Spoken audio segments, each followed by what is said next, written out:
Kembali lagi di Cerita Cinta Channel. Jangan lupa like, comment, and subscribe ya. Terima kasih. Di ruang bersalin, Bu Sulis telah selesai merawat bayi perempuan Marisa, lalu dengan hati-hati membawanya ke Marisa kembali untuk belajar minum ASI. "Mbak Risa, ini bayi kamu sudah cantik, gemes sekali ya," kata Bu Sulis yang memindahkan bayi perempuan itu ke tangan Marisa. Marisa memang membawa beberapa setel baju bayi berwarna netral karena untuk jaga-jaga kalau nanti bayinya butuh baju ganti. "Terima kasih." Marisa pun mencium kening bayi perempuannya. Wajahnya bulat, pipinya merah, cantik sekali. Lalu Marisa segera memberikan ASI untuk bayinya, walau belum keluar. Namun, ia tetap memberikannya sekaligus mengajari bayinya untuk terbiasa minum ASI. "Oh iya, Sheryl sama baby boy-nya kemana ya Bu Sulis?" tanya Marisa yang sedari tadi tak melihat Sheryl. Seharusnya bidan cantik itu sudah membawa bayi pertamanya kepadanya. "Di ruang nifas tidak ada Mbak Marisa, apa dia pulang ya?" jawab Bu Sulis yang memang tak menemukan Sheryl juga bayi laki-laki itu saat membersihkan dan memakaikan baju untuk bayi perempuan Marisa. "Tapi untuk apa dia pulang? Harusnya kan Baby Zen minum ASI dulu, sama kayak Baby Zea," kata Marisa. "Namanya Zain dan Zea ya?" tanya Bu Sulis penasaran. "Iya Bu, suami saya dulu pengen kasih nama itu untuk bayi kami." Marisa tiba-tiba termenung. Perasaannya sungguh khawatir dan sangat tidak enak. Apa suaminya sedang tidak baik-baik saja? Tidak mungkin, kakek dan keluarganya pasti melindungi Mas Elvan dengan baik. "Mas Elvan, anak-anak kita sudah lahir. Aku memberi nama mereka seperti keinginanmu, Mas. Cepatlah sadar dan cepat cari kami, Mas." Marisa lalu mencium baby Zea yang mulai menikmati cara minum ASI. "Sheryl kok belum balik ya Bu? Sudah hampir 1 jam sejak Zain dibawa keluar. Kenapa dia belum kembali? Atau jangan-jangan ada apa-apa sama Zain?" Marisa mulai tak tenang. "Tenanglah, kasihan baby Zea. Kalau kamu terlalu khawatir, nanti bisa mengganggu produksi ASI kamu, Marisa." Bu Sulis mengambil baby Zea yang telah terlelap, lalu mengajak Marisa untuk berpindah ke ruang nifas karena Marisa juga terlihat sudah pulih dengan cepat. Sementara di tempat lain di ruang kerja kakek Dharma, kakek itu sedang menghubungi seseorang. "Bagaimana?" tanya kakek Dharma. "Kami sudah mendapatkan bayinya, Tuan. Bayi laki-laki dan sangat mirip dengan Tuan Muda Elvan," kata orang itu. "Bagus, tapi aku akan tetap melakukan tes DNA untuk bayi itu," kata kakek Dharma. "Baik, Tuan." "Oh iya, Tuan. Polisi dan bidan itu tadi mengejar kami, tapi sepertinya sekarang sudah aman."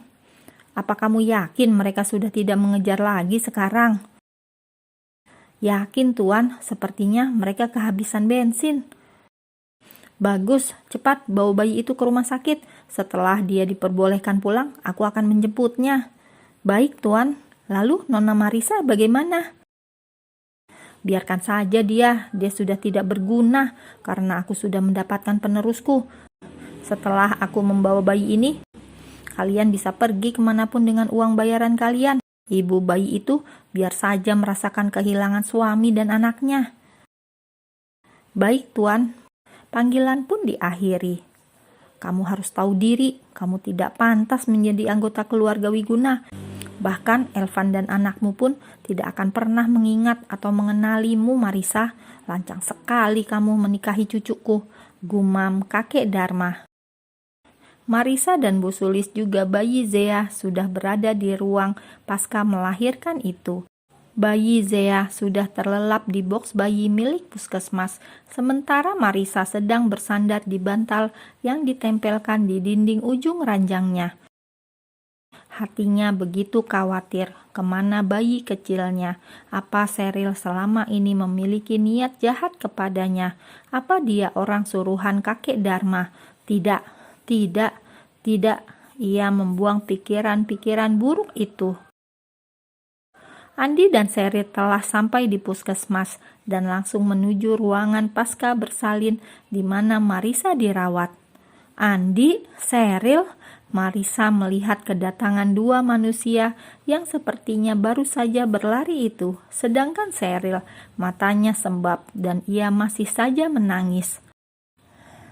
Marissa.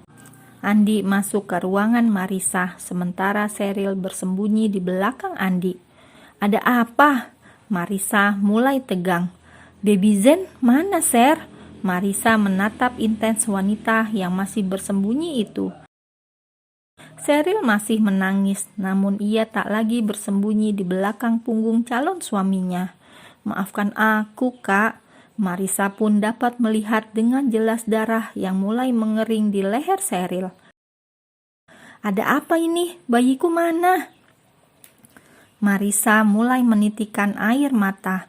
Tak mungkin pikiran buruknya terjadi.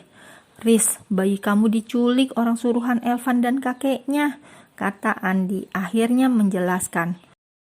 Apa? Tidak mungkin bayiku. Marissa histeris. Bu Sulis yang menyaksikan semuanya langsung memeluk Marissa. Bayiku. Marissa terus histeris dalam pelukan Bu Sulis. Aku akan mencarinya, Risa. Aku akan meminta bantuan atasanku, kata Andi. Kak, aku minta maaf karena mereka membawa senjata dan aku sangat takut. Sheryl merasa bersalah karena tak bisa menjaga bayi kecil itu. Risa, polisi akan menemukan bayimu. Kamu tenang dulu ya, kata Andi. Tiba-tiba bayi Zea menangis, sepertinya merasa terganggu karena mendengar keributan. Marissa langsung mengalihkan pandangannya ke arah bayi perempuannya. Andi dan Sheryl pun terkejut karena mereka belum tahu Marissa melahirkan dua bayi. Bu Sulis menggendong bayi kecil itu ke dalam pelukannya, lalu memberikannya kepada Marissa. Marissa menatap bayi perempuannya. Pilu sekali yang ia rasakan. Bayi kecil itu harus terpisah dengan saudaranya. Begitu juga dengan ia yang harus berpisah dengan putranya. Namun menatap bayi kecil itu, ia merasa takut. Jika kakek Dharma tahu fakta tentang Zea, mungkin mereka akan menculiknya kembali. Sheryl, apa kamu sungguh menyesal karena bayiku diculik? Marissa menatap tajam ke arah Sheryl. Ada kemarahan yang terbit di matanya. Risa, ini bukan salah Sheryl, tapi aku berjanji aku akan menemukan bayimu, kata Andi. Jawab aku, Sher. Marissa tak mendengar ucapan Andi. Ia terus menatap Sheryl. Maafkan aku, Kak. Aku sungguh tidak berdaya. Aku benar-benar menyesal, Kak. Sheryl tertunduk. Ia tahu ini termasuk kelalaiannya. Kalau begitu, bawa aku jauh dari sini bersamamu. Sembunyikan aku dan baby Zea dari tempat ini, Sher. Aku mohon, kata Marissa putus asa. Ia tak ingin kakek Dharma mengambil paksa Zea darinya seperti saat mengambil Zain. Risa? Andi tak percaya. Andi, sebagai polisi, bisakah kamu membantuku mendapatkan identitasku yang baru?